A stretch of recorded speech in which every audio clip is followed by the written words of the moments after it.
नमस्कार दोस्तों, स्वागत आप सबका एक और इंस्पायरिंग और इन्फॉर्मेटिव वीडियो में। अभी हमारे साथ संस्कृति गुप्ता मैम है। 69 बीपीएससी का जो रिजल्ट है उसमें मैम का सिलेक्शन आरोग्य पोस्ट हुआ है 267 रैंक के साथ। मैम जो है कि शुद्ध रूप से हिंदी मीडियम की स्टूडेंट रही है, तो इस बार रिजल्ट काफ़ी बेहतर हुए हैं। तो इनसे हम जानेंगे इनका क्या स्ट्रगल रहा है, किस तरीके से उन्होंने प्रिपरेशन करा है, क्या इनके कंटेंट क्या बुक लिस्ट हो जाते हैं, कितना इन्होंने स्ट्रगल किया अपनी लाइफ में, और उम्र भी काफ़ी कम है। जैसे इंटरव्यू शूट करने से पहले हम बात करें तो 22-23 ही आपकी शायद उम्र हुई, आप जैसे मेंशन कर रही थी। सेकंड अटेम्प्ट रहा मैम का। तो हिंदी मीडियम में जो भी एस्पिरेंट्स हैं डेफिनेटली इस वीडियो को अंत तक देखें। बहुत सारे आपके लिए स्ट्रेटेजी इस वीडियो में होने वाले हैं। तो इस चैनल को ग्रो कर देंगे, चैनल को सब्सक्राइब कीजिएगा, इस वीडियो को लाइक और शेयर करना मत भूलिएगा। मैम सबसे पहले आपको कॉन्ग्रेचुलेसन। थोड़ा अपने बारे में बताएं पहले आप। मेरा नाम संस्कृति गुप्ता है और मैंने इस बार 69वीं बीपीएससी में आरओ की पोस्ट मुझे मिली है। कैसा चेरिश कर रहे हैं इस मोमेंट को? अभी मतलब बिलीव अब धीरे धीरे होना शुरू हुआ है। जब रिजल्ट आया था तो मतलब उस समय तो काफी बिलीव नहीं हुआ, खुशी के आंसू भी आ गए। अच्छा, अब धीरे धीरे विश्वास हो रहा है। अब विश्वास हो रहा है कि हाँ मेरा फाइनली होली पीडीएफ में नाम आ गया है। जी। ओके, सो मैम में आपका कौन सा अटेम्प्ट था? ये मेरा दूसरा अटेम्प्ट था। 68वीं में मैंने इंटरव्यू तक दिया था, जिसमें मेरा 2 नंबर से फाइनल में रह गया था। बहुत पेनफुल रहा वो समय भी। हाँ। कि 2 नंबर से बाहर हो जाना। हाँ, है ना जी। मीडियम आपका हिंदी रहा है मैम। जी। ओके, एकेडमिक बैकग्राउंड मैम क्या रहा है, कहाँ से पढ़ाई लिखाई हुई आपकी? मैंने अपने बेतिया से ही Oxford public boarding high school, वहाँ पे मैंने मैट्रिक किया है। हिंदी मीडियम इंग्लिश मीडियम से? मैट्रिक मैंने इंग्लिश मीडियम से किया ठीक है। उसके बाद से मेरी जर्नी हिंदी मीडियम से थी। तो आखिर क्यों इंग्लिश में होके फिर हिंदी में आना? इंग्लिश में उतना कंफर्टेबल नहीं था क्या? अच्छा, इंग्लिश में उतना कंफर्टेबल? हिंदी में ज्यादा कंफर्टेबल थी हमें। इंग्लिश में हिंदी में ज़्यादा हिंदी कंफर्टेबल। ओके, पढ़ाई लिखाई में कैसे थी आप, किस तरीके के स्टूडेंट रही हैं पढ़ाई लिखाई में? जैसे होता है कि अब आईआईटी वाले बहुत ज़्यादा है पाते हैं, बीटेक वाले जाता है, तो उनका जो एकेडमिक होता है बहुत स्ट्रांग होता है। तो थोड़ा बताएंगे पढ़ाई लिखाई कैसा रहा था आपका? मेरा पढ़ाई लिखाई बचपन से बहुत सिंपल रहा है। मैं सिंपल स्कूल में, सिंपल कॉलेज में रही हूँ। कोई ऐसी टेक्निकल डिग्री नहीं है, लेकिन एक होता है ना कि पढ़ाई में स्मार्टनेस एक था बचपन से। एक अच्छा। उसमें रुचि थी मेरी, और मैं हमेशा अपने जिस भी कक्षा में रही हूँ अच्छा प्रदर्शन रहा है। तो मुझे बचपन से ही लगता था कि मैं करूँगी, कुछ तो करूँगी। फिर बाद में मुझे लगा कि मुझे आना चाहिए बीपीएससी में, तो मैंने ग्रेजुएशन के बाद से इसकी जर्नी स्टार्ट की। ओके, तो बीपीएससी आप डायरेक्टली अपने बीपीएससी की प्रिपरेशन वगैरह स्टार्ट कर दिए थे? उसके पहले कुछ जनरल कंपटीशन, एसएससी, रेलवे इस टाइप का कुछ तैयारी चला था? स्टार्टिंग के एक साल तो मैंने जनरल कंपटीशन की ओर देखा। जी। पर मुझे थोड़ा भटकाव लगा, तो एक फिर मुझे सुनने में आया बीपीएससी, और ये थोड़ा सबसे हटके था। और मुझे लगा कि मैं इसमें प्रयास करूंगी तो मैं कहीं कर सकती हूँ। मतलब आपको लगा कि हम पीसीएस मटेरियल हैं? हाँ, है ना? ये मुझे लगा। ओके, फैमिली बैकग्राउंड क्या रहा है मैम? मतलब कि किस तरीके का, कभी मनी का स्टेंट वगैरह लाइफ में रहा है कि जैसे कि देख रहा हूँ कि कमरा काफ़ी छोटा है, हम बोरिंग रोड में फिलहाल है पटना में, आप लोग सभी जानते होंगे। मुश्किल से मुझे लग रहा है कि 8x6 का कमरा होगा। स्ट्रगल होता सबकी लाइफ में, तो क्या ऐसा कुछ मनी का स्टेंट रहा था फैमिली में? जी, कह सकते हैं थोड़ा। मेरी माता जी शिक्षिका हैं। शिक्षिका हैं वो, अभी वाल्मीकि नगर में पोस्टेड है। अच्छा जी। तो उनका मतलब कि सब उन्हीं का रोल है, सब कुछ उन्हीं का रोल है आपको, मतलब यहाँ तक लाने में बहुत संघर्ष रहा है मेरी माता जी का। मतलब उन्हीं के संघर्ष के कारण आज मैं यहाँ हूँ, जो भी मैं कर पा रही हूँ, सोच पा रही हूँ। ओके, पटना आप कब आई, कितने सालों से यहाँ पर रह रही हैं? मैं 2022 में पटना 2022 में पटना, ग्रेजुएशन भी 2022 में कंप्लीट हुआ था। उसी दौरान मैं पटना आ गई थी तैयारी करने। ओके, ये मोटिवेशन वगैरह कहाँ से मिला? जैसे कि होता है कि बहुत लोग ये देखते हैं कि हाँ हमें यूट्यूब पर शॉर्ट्स वगैरह देखते हैं, वीडियोज देखते हैं कि एक आईएएस की, आईपीएस की, पीसीएस अधिकारी की कितनी पावर होती है, सिविल सर्वेंट की। तो आपको ये मोटिवेशन वगैरह कहाँ से, मतलब बेसिकली वो जो क्या पॉइंट था मैं ये जानना की कोशिश कर रहा हूँ कि जहाँ पर आपको लगा कि हमें तैयारी करनी चाहिए? मेरा मोटिवेशन मेरी माँ रही है हमेशा से, क्योंकि मैं बचपन से उन्हें देखी हूँ कि एक महिला हो के, जब मेरी माँ महिला हो के एक आत्मनिर्भर महिला, एकदम सशक्त महिला के रूप में थी, तो मुझे लगता था कि मैं जरूर कुछ अच्छा करूँगी। मैं उनसे बहुत मोटिवेट होती थी कि कैसे वो घर को देखते हुए, जॉब को देखते हुए, दोनों को अच्छे से वो मैनेज करती हैं। तो मेरा मोटिवेशन उन्हीं से रहा है। ओके मैम, ये तो था बेसिकली आपके बारे में थोड़ा हम बैकग्राउंड रहा आपका। अब हम स्ट्रेटेजी की तरफ आएंगे। जब आपने डिसाइड करा कि आपको प्रिपरेशन करनी है, तो जो ये मैं देख रहा हूँ पे यहाँ पे बहुत सारे जो कंटेंट आपने रखा है बहुत लिमिटेड है जहाँ तक मैं देख रहा जी, हूँ। कुछ ये है ना बस। हाँ, वहाँ पे 5-7 किताबें हैं, नोट्स है। स्टार्टिंग के समय में ग्रेजुएशन में आपका सब्जेक्ट क्या था? बाय द वे में इकोनॉमिक्स था। तो स्टार्टिंग के समय में आपने कहाँ से पढ़ना स्टार्ट किया था? तो जैसा कि सब कहते हैं कि स्टार्टिंग करें तो एनसीईआरटी से करें, तो जब मैं पटना आई तो मैंने भी सेम वही चीज़ किया। मैं गई गांधी मैदान, वहाँ से मैंने पूरा 6 to 12 बुक 2 पार्ट में खरीद के लाई। 2 पार्ट में ओल्ड न्यू दोनों क्या? नहीं मतलब जैसे 6 to 12 एक बार में पूरी नहीं लाई, आधी आधी करके लाई। और नई आई थी उस समय, तो एक नया जोश था, तो डेली सुबह 5 बजे उठ के मेरा रूटीन था कि मैं 5 बजे उठ जाती थी, पढ़ती थी। एनसीईआरटी मेरा रूटीन था। स्टार्टिंग मैंने एनसीईआरटी से किया। इसका मुझे बहुत फायदा लगा। ऐसा नहीं है कि मतलब एनसीईआरटी जो नहीं पढ़ते हैं उनका नहीं, लेकिन एनसीईआरटी कॉन्सेप्ट बिल्ड कर देता है। आपका जो कॉन्सेप्ट है, जब आप प्रश्न को डील करेंगे तो लगेगा नहीं कि एनसीईआरटी से डायरेक्ट है, लेकिन आपको अगर वो पढ़े हैं तो उसको बनाने में बहुत आसानी होती है। और सिर्फ एनसीईआरटी नहीं, और उसके बाद मैंने कुछ जो रेफरेंस किताबें होती हैं, जैसे स्पेक्ट्रम है, लक्ष्मीकांत है, वो सब मैंने अच्छे से एनसीईआरटी बहुत लोग बोरिंग भी लगता है। आपको कैसा भी लगा कि मन उब गया एनसीईआरटी से, ये 6ठी 7वीं किताब पढ़नी पड़ी? स्टार्टिंग मैंने एनसीईआरटी से की, धीरे धीरे मैंने अपना उसमें लेवल बढ़ाया। तो एनसीईआरटी पढ़ना इसलिए जरूरी है कि वो बोरिंग नहीं है। अगर आप उसको नहीं पढ़िएगा तो आपका कॉन्सेप्ट नहीं क्लियर होगा। मुझे ये लगता है, सबका अपना अपना पर्सनल। अब एनसीईआरटी की ज्यादा डिमांड हो गई है क्या 68 से, जब से सिलेबस थोड़ा सा यूपीएससी की तरफ टिल्ट हुआ? इस पर क्या कहना चाहोगे? मुझे तो यही लगता है कि जैसे मैंने स्टार्टिंग ही 68वीं से देना शुरू किया।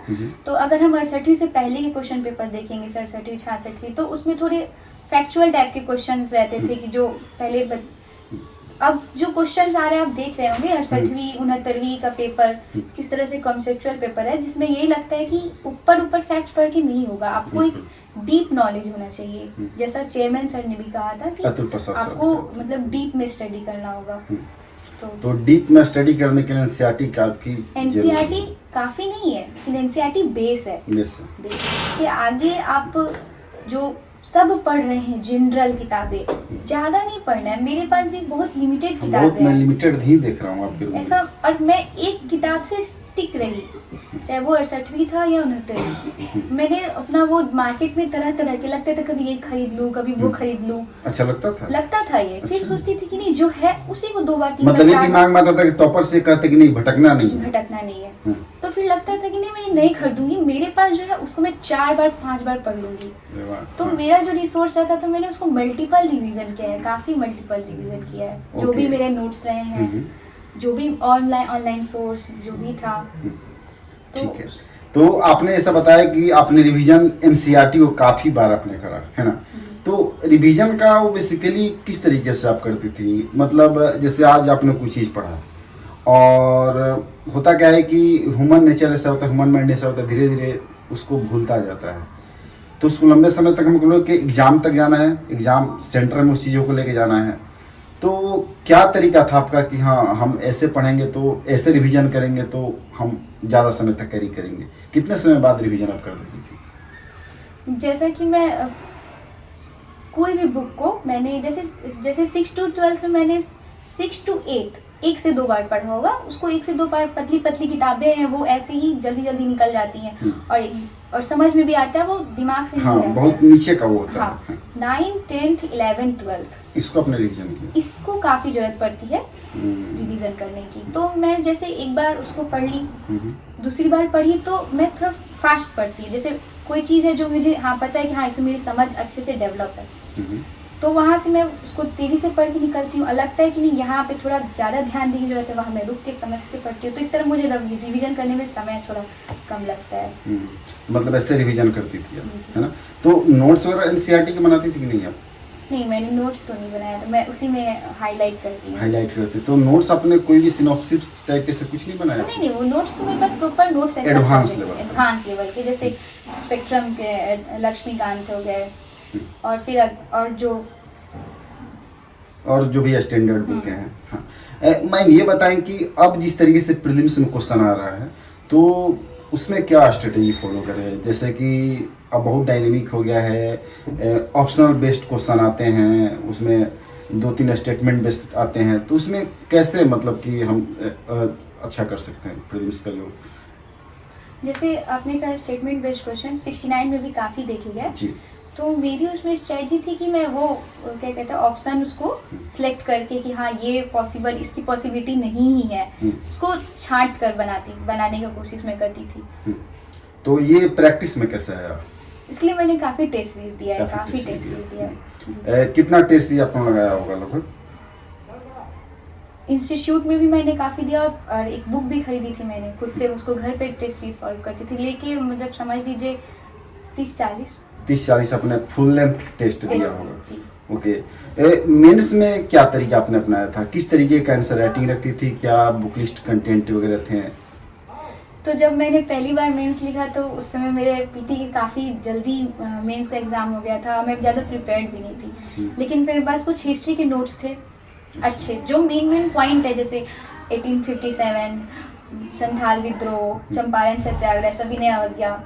तो मैं क्या की कि इन सब टॉपिक को नोट कर ली, और हर टॉपिक से कितने एंगल के क्वेश्चन हो सकते हैं, जैसे सविनय अवज्ञा क्यों, क्या प्रभाव, मतलब जो एंगल, तो कितने एंगल क्वेश्चन होते हैं उसको आपने खुद से समझा कि हाँ, इस एंगल से पूछ सकते हैं, इस एंगल से, और थोड़ा पीवाईक्यू भी देखा मैंने, पीवाईक्यू को तो हर स्टेज पे सहारा लिया। तो इस टॉपिक से कितने एंगल बन सकते हैं उसको मैंने उस टॉपिक के साथ एक प्रॉपर नोट्स बना लिया था। और करेंट अफेयर में वही जो लेटेस्ट 6 महीना के जो हॉट टॉपिक थे उनको मैंने उसको हर डायमेंशन से उसका नोट्स बनाया था, और पॉलिटी का सब में मैंने यही स्ट्रेटजी अपनाई थी। ओके। जैसे कि क्वेश्चन लिखने का तरीका होता है कि आंसर उसको कैसे फॉर्मेटिंग वगैरह करनी है, आप जो 69th में जो आंसर लिखे हो उसमें किस चीज़ का ज़्यादा इनपुट आपने दिया है? कैसे क्वेश्चन को फ्रेम करा आपने, बुलेट पॉइंट, पैराग्राफ, और जिसमें आपने लिखा है तो उसको किस तरीके से लिखा है? 69 में मैंने 68 से तो बेहतर लिखा है। दोनों का मैंने बुलेट्स पॉइंट, डायग्राम्स और थोड़ा पैराग्राफ सबका यूज़ किया प्रॉपर, और जो मेन क्वेश्चन की डिमांड है, कुछ एक्स्ट्रा नहीं, कुछ कम नहीं, जो क्वेश्चन की जो डिमांड है, क्वेश्चन को मैंने वहीं पे लाइन कर देती थी, जो मेन डिमांड रहता था उसको मैं चाहती थी कि मैं अपने आंसर में दे पाऊँ स्मार्टली तरीके से। और जैसे कि मान गए कोई मेंस में आपको क्वेश्चन नहीं आ रहा है, उसको आप बिल्कुल भी आपने पढ़ा नहीं है, थोड़ा बहुत जानते हो उस बारे में, कोई ऐसा क्वेश्चन आ गया कि ऐसा लग रहा है कि हम इसके बारे में अच्छी तरह से हमें पता नहीं है, उस क्वेश्चन को कैसे लिखना होता है? मतलब कि आप आधा अधूरा लिख के छोड़ देते थे, या फिर कुछ और कहीं से भी जैसे दिमाग को ब्रेन स्टॉर्मिंग करके उसमें कुछ ऐड ऑन करके पेज भरने वाली बात होती, उस तरीके से? ऐसी सिचुएशन तो सभी के साथ आई है जब से 68 का पैटर्न बदला है। तो सबको 1-2 क्वेश्चन शॉर्ट्स में, ज़्यादातर लॉन्ग आंसर क्वेश्चन शॉर्ट्स में ऐसे लगा कि हाँ इसके बारे में कोई नॉलेज नहीं है, खासकर करेंट अफेयर के क्वेश्चन में। तो मतलब उस क्वेश्चन से, मतलब जो मुझे याद आता था कि हाँ ये हो सकता है इससे रिलेटेड, ये हो सकता है इससे रिलेटेड, मैंने उससे रिलेटेड ही लिखा। ऐसा नहीं कि हाँ आपको पेज भरने के लिए कुछ भी लिख दिया, ऐसा नहीं। तो मतलब टू द पॉइंट है, जैसे टू द पॉइंट, मतलब वो चाहे कम लिखा वो ठीक है, हाँ, लेकिन ठीक है। अनाप शनाप कुछ ही बकवास नहीं लिखना है। वो इमेज है, मुझे लगता है कि इमेज ठीक नहीं जाएगा कि स्टूडेंट ने मुझे वो करने के लिए मतलब अनाप शनाप कुछ भी लिख दिया है, इसलिए। ओके। अब जो मैम करेंट अफेयर्स है उसमें भी काफ़ी, अब जैसे पहले आईआर के क्वेश्चन जो होते थे उतने स्टैंडर्ड नहीं होते थे, लेकिन अब जो आईआर क्वेश्चन होते हैं वो बहुत ही हाईली स्टैंडर्ड होते हैं, कभी कभी पीएससी टाइप के क्वेश्चन भी आ जाते हैं। तो जो करेंट वाला जो सेक्शन है तो उसको कैसे सही किया जाए? मुझे लगता है कि करंट वाले सेक्शन के लिए सबसे अच्छा है न्यूज़पेपर का एडिटोरियल। अगर भारत का किसी भी देश के साथ कोई भी वार्तालाप हो रहा है, कोई भी घटना हो रहा है, कोई इशू, जैसे कनाडा के साथ हुआ, काफी चर्चित था, तो आए दिन पेपर में वो आता था इस बारे में। तो हर दिन अगर उसको कवर किया जाए और उसका शॉर्ट नोट्स बना लिया जाए, क्योंकि वो इतना हॉट टॉपिक है तो वो चांस बनता है कि हाँ वो मेंस में आए, तो वो हर दिन न्यूज एडिटोरियल में वो आते रहता है। तो सबसे अच्छा सोर्स मुझे लगता है कि इसके लिए यही है। और कोई मैगजीन जो आपने फॉलो करा वो सजेस्ट कीजिए एस्पिरेंट्स के लिए। हाँ, मैंने योजना मैगजीन में जो जिस मंथ का मुझे काम का लगता था कि हाँ जो टॉपिक मेरे सिलेबस से मैच कर रहा है, उसका मैंने मैगजीन यूज़ किया। और एक परफेक्शन आईएएस का जो मेंस एनालाइजर आता है उसका मैंने अच्छे से फॉलो किया था। ओके, तो जैसे योजना आप जाती थी बुक शॉप पे, टॉपिक देख लेती थी, आपको लगता था मेरे काम में तो उसको उठा लिया, उठा लेती थी। ऐसे कर? लेकिन लगता था कि नहीं ये तो मेरे सिलेबस में नहीं है, क्योंकि हम्म। वो होल इंडिया को हाँ कवर हाँ करता हाँ है। हाँ हाँ, तो ऐसे करती थी। ओके, आपको मैम लगता है ऐसा कि हिंदी मीडियम वाले एस्पिरेंट्स के लिए बीपीएससी यूपीएससी सिविल सर्विसेज बहुत डिफिकल्ट है? इस बार तो रिजल्ट सुनने में आ रहा है कि ठीक है, अच्छा है, अच्छे रैंकर्स भी जो है कि हिंदी मीडियम से इस बार हुए हैं, लेकिन बीटेक वाले आने के बाद साइंस वाले, मेडिकल वाले यहाँ पे आने के बहुत बड़ी कॉर्पोरेट कंपनी में काम करना, जब से एस्पिरेंट आना स्टार्ट हुआ, हिंदी मीडियम का रिजल्ट काफ़ी गिरा है, काफ़ी पैनिक रहते हैं बीपीएससी एस्पिरेंट जो हिंदी मीडियम में खास करके होते हैं, तो उनसे आप क्या कहना चाहोगे? तो मैं यही कहूँगी कि जब मैं भी खुद इस फील्ड में आई थी तो मैं भी यही सब सुनती थी कि इंग्लिश मीडियम वाले का ही होता है, और मैं हिंदी मीडियम अलग ही डर लगा रहता लगता था था डर। कि अरे। फिर मैंने देखा कि क्यों सबको इंग्लिश मीडियम ही क्यों इंग्लिश मीडियम की तारीफ होती है, हाँ, क्यों वो लोग अच्छा आंसर लिखते हैं। हाँ, तो मैंने दोनों का कॉपी आता था टॉपर्स का हाँ, कॉपी, हाँ। तो मैं देखती थी कि उन लोगों का क्या लिखने का पैटर्न है, हम्म। वही चीज़ को अगर उसी पैटर्न में हिंदी में लिखा जाए जी। तो वो उतना ही नंबर मिलेगा, सेम मार्क्स मिलेगा। आपने पैटर्न होना चाहिए स्मार्टली, मतलब Smart। हिंदी में जैसा देखा जाता है ज़्यादातर पैराग्राफ हो जाता है।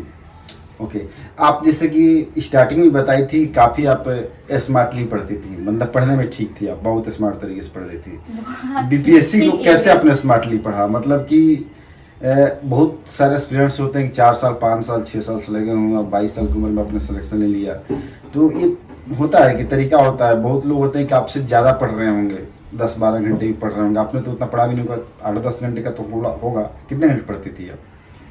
ऐसे एग्जाम में अभी टाइम रहता है तो 8 घंटे, 8 घंटे 6 से पढ़ 8 ठीक है। घंटे, पर जब एग्जाम नजदीक रहता है तो स्मार्ट स्टडी कैसे करा आपने?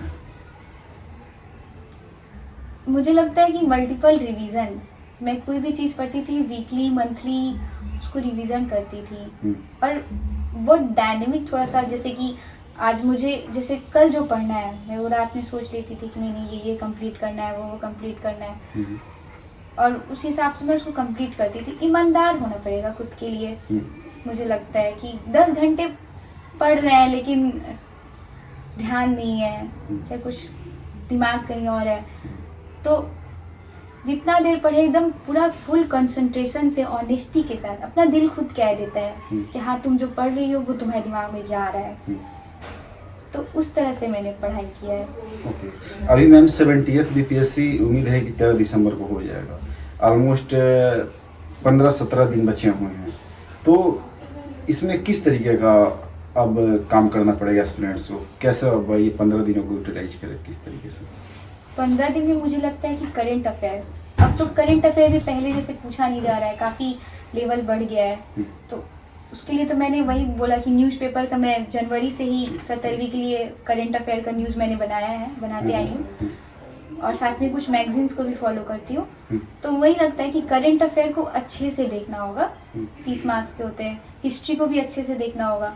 तो ये जो मेन जो 4 सब्जेक्ट है ना, करंट अफेयर, साइंस, और साइंस में भी अब ऐसा देखा जा रहा है कि थोड़ा टेक्नोलॉजी पार्ट को वो ऐड कर रहे हैं, कंप्यूटर साइंस से थोड़ा जैसे वायरस का पूछ दिए थे ना वैक्सीन का, तो टेक्नोलॉजी पार्ट को ऐड कर रहे हैं, तो अब देखना है कि बीपीएससी जा किधर रहा है, तो उस हिसाब से मुझे लगता है कि 15 दिन में इन सब चीज़ पे अच्छे से पकड़ बनानी होगी। ओके, साइंस टेक जैसे आपने नाम लिया कि साइंस टेक टाइप के क्वेश्चन पूछे जा रहे हैं, तो उसको कहाँ से कंप्लीट कर स्टूडेंट्स? एक मैगजीन आती है ना वो विजन आईएएस की, अच्छा, उसमें जो साइंस वाला पोर्शन आता है ना, तो मुझे लगता है कि वो सही है इसके लिए, मैंने वहाँ से उसका नोट बनाती हूँ, शॉर्ट नोट्स। ठीक है, और मैम स्टैटिस्टिक्स वाला जो पार्ट है उसके लिए कैसे काम करें, कुछ नया उसमें पढ़ना पड़ेगा या फिर PYQ देख लेने से मोर देन इनफ? मींस मिडी आई जी, मैंने तो वही PYQ पूरा उसका सॉल्व किया था, वो इतना सफिशिएंट है हाँ, आपकी नज़र में? हाँ, उसके लिए मतलब मुझे लगता है कि प्रैक्टिस होनी चाहिए, जैसे अगर मेन आपका प्रीलिम्स हो जाता है, मींस अगर देना है तो हर दिन 3, 4, 5 उसको बनाइए, अगर आपका ज़्यादा वीक है तो मतलब डेली उसको बनाइए, और एक्यूरेसी लाने का मतलब मुझे लगता है उसमें ज़्यादा ज़रूरत है। ओके मैम, ऐसे काफ़ी इंपॉर्टेंट है, ऐसे में यूपीएससी वाला स्टूडेंट्स तो काफ़ी अच्छा कर देते हैं क्योंकि ऐसे ऑलरेडी वहाँ बहुत पहले से ही चला आ रहा है, यहाँ पे ऐसे 2 साल पहले इंट्रोड्यूस हुआ है, तो ऐसे में कैसे बेहतरीन ऐसे लिखे, और आपने ये सब इंटरव्यू से पहले बताया था कि इससे आपका काफ़ी बेहतरीन रहा और अच्छा मार्क्स उसमें अपने 68 में भी आप लेकर आई थी सर, इसमें भी लेकर आई होंगी। तो ऐसे में कैसे अच्छी पकड़ बनाया जाए? एससी के लिए मुझे लगता है कि वो जो एडिटोरियल पेज होते हैं उसको अगर आप हमेशा फॉलो करते हैं तो आपके दिमाग में एक थॉट बना रहता है, थॉट डेवलप रहता है सबकॉन्शियस माइंड में।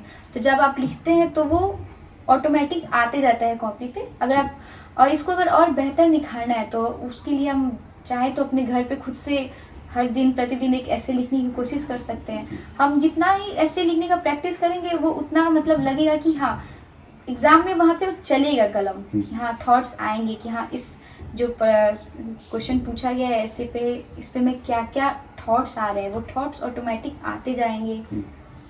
और कुछ बुक्स भी है, दृष्टि की एक बुक थी, मैंने उसको पूरा अच्छे से पढ़ा था, कवर किया गौरव था। अग्रवाल सर की निशांत जैन सर दृष्टि वाली बुक थी। तो 68 के लिए 69 के लिए मैंने उसको और वही न्यूज़पेपर तो मैं डेली पढ़ती हूँ, वही यही कवर किया था मैंने। इससे आपने कितना लिखा होगा लगभग, मतलब मॉक में इधर रूम में पढ़ के कोचिंग वगैरह में? कोचिंग में टेस्ट सीरीज में मैंने ऐसे लिखा था और मतलब ज़्यादातर मैंने कोचिंग में लिखा है। घर पे मुझे लगता है कि 7-8 लिखी होंगी। 7-8 लिखी होंगी। 68 में कितने आपके मार्क्स रहे सर? 165 मार्क्स। 165 मार्क्स रहे हैं और इसका तो भी आया नहीं है? नहीं, इसका भी नहीं है। ओके मैम, जो भी इस वीडियो को देख रहा है, जो हिंदी मीडियम का स्टूडेंट हैं या फिर आप एक महिला हैं और जो महिलाएं इस वीडियो को देख रही हैं, उनके लिए आपका क्या मैसेज है? 2 शब्द क्या कहना चाहोगे? मैं यही कहना चाहूँगी कि आप पॉजिटिव रहें, डेडिकेटेड रहें और अपने तैयारी के प्रति पूरे ऑनेस्ट रहें। क्योंकि मैंने भी इसी तरह से किया। तो स्टार्टिंग में मुझे भी बहुत डर लगता था कि पीडीएफ में नाम आएगा नहीं आएगा, लेकिन मैं लगी रही पॉजिटिव के साथ। तो आप भी ऐसे डेडिकेटेड रहें और सबसे बड़ी बात कि खुद के प्रति ईमानदार रहें। आपके अंदर जुनून है, आप यहाँ तक आपने इसको करने का सोचा है तो आप में क्षमता है, तो आप कीजिए, उसको एकदम निकालिए। Okay, thank you so much ma'am, बहुत ही अपने कीमती समय निकाला। Thank you. तो दोस्तों डेफिनेटली मैम के स्ट्रेटेजी और मोटिवेशन से आपको बहुत कुछ जानने को मिला होगा। और मैम आपको 78th के लिए ऑल द बेस्ट। और बीएस में आप सिलेक्ट हुई है, देना नहीं एग्जाम ना। तो दोस्तों इस वीडियो को लाइक कीजिए, शेयर कीजिए, चैनल सब्सक्राइब करें।